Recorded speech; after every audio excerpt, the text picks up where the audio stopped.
tenderness and dedication and all together, all in one. Do you understand what I'm saying? And I think each poem should get at that. Each poem should make that plain. So that's that's the answer, I think, to the first part of your question. I don't remember the second question though, because I talked. That's okay, we'll get it. I talked too long. I'm sorry. So I want to do one thing really quick. We've created this duplex sculpture in honor of your poetry, and it's thank you. Every Why plank, should I get a picture? Every plank is going to have a line of poetry on each side of it, and then they're going to be turned so that we can create an infinite number of poems. Sort of close. I'm sure some mathematician could figure it out. But then I'm going to take that upstate and I'm going to hang it in the woods, and you guys can all come look at it when you come to visit us in the woods. So my last question for you before we go to the audience Q&A is, do you think that we're living in the end time? And do you think that we're going to make it, or do you think that the clock is ticking? Well, I mean, of course the clock is ticking. I mean, there's no question about the clock ticking. I don't know how much time is on the clock. You know what I mean? 10 years. We want to date. All right, that wasn't a serious question. Does anyone in the audience have a question for Jericho? Yes, there's a question from Alan over here. Here, give him your microphone. It's alright, it's like kind of far away, I'll just project. No, we set up this whole program. You are hilarious. Sorry, I didn't mean to like underappreciate audio quality. But I feel like a big part of the experience being a writer is like writing shit and looking back at it like a week later and being like, that's garbage. And I'm ashamed of myself. Yeah. But what was the first thing that you wrote that you looked at and you were like, that's incredible? Like, there's something here. What was the first thing that you wrote that moved you, and why? Well, that's a hard question. You know, I wrote poems. I mean, I've been writing poems since, I hate to say this because it sounds a little silly, but I had been writing what I thought were poems since I was 8 years old. Yeah. My mother would put the poems on the refrigerator, and at the moment that she did that, I really did believe, oh, this must work. This must be, I mean, because my mom otherwise was like, not nice. Do you know what I'm saying? So I was like, wow, she's smiling, she's putting this on the, oh my God! You know, I remember being very enchanted by that. I mean, I think part of why I'm a poet is the pleasure that my mother got from seeing me write poems, and for when I would hand her a poem. I remember the first time I ever read the entirety of a book. My mom asked me what I had done in the library that day, and I said, oh, Mommy, I read a book. And the thing she did with her face and her voice I had never seen before. My baby read a book! You know, I was like, who are you, and why, you know? And I just wanted to make that happen as often as possible. So I was sincerely proud of those poems. I'm sure if I looked at them now, I wouldn't think they were great. But that was the first feeling I had that I was doing a good and useful thing. That I was by that I really mean I thought I was making beauty in the world. I wouldn't have had the language for that then.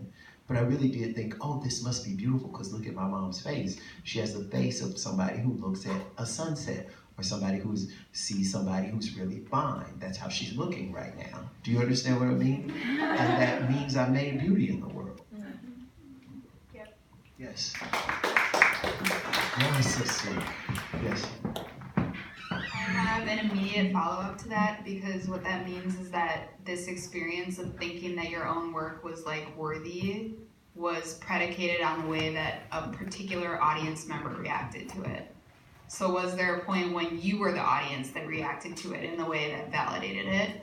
And then the second question is, when you come to an event like this, how do you determine your set list? Yeah, so that's great. So I think when I was, I would say,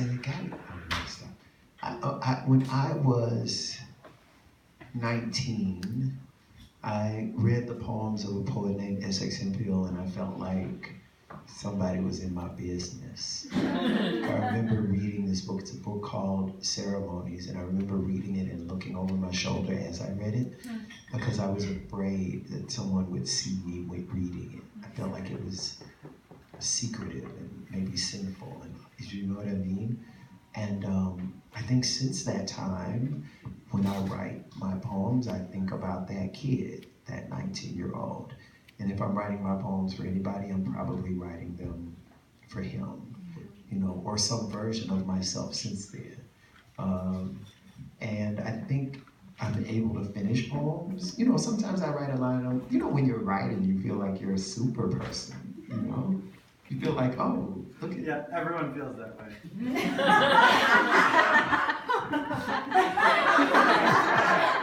Well, great answer. Please continue. What I mean is, what I mean is that when you're onto something, you know, because you've been reading, you feel like, oh, that was a metaphor. Do you know what I'm saying? Like, oh, that's a simile. Oh, that's alliteration. That sounds good. Do you understand what I'm saying? That feels good. And I think I have those feelings to count on. And I also have the fact of friendship, which I think is the most important thing about our community, that it is indeed a community, and that we have somebody we can call. You know what I love about poets? You can call them at 2 a.m. and say, I think I got something. And they will roll over from their spouse and say, let me hear what you got. At which point, you read what you have, and they will say to you, don't call me with that mess no more. You call that a poem? That's your friend. That's how you know that's your friend. You know, do you understand what I'm saying? So I think that's sort of how I really know. Like I try to, it's okay to love people and let yourself be loved, you know? And to get excited about other people's work and to accept people's excitement about your work. You know, we spend a lot of time, I do this too, I spend way too much time thinking about the people who hate me or who I think must hate me. Why? For why? It's like 6 people. Who There's so are many more those than people? There's so many more than 6 people here. Names. We want names. So I have to leave that alone and I have to think about, well, who might There's no love video me? evidence. Who We're must taking that love out. me? And if I'm thinking about that, I'm generally in a better space.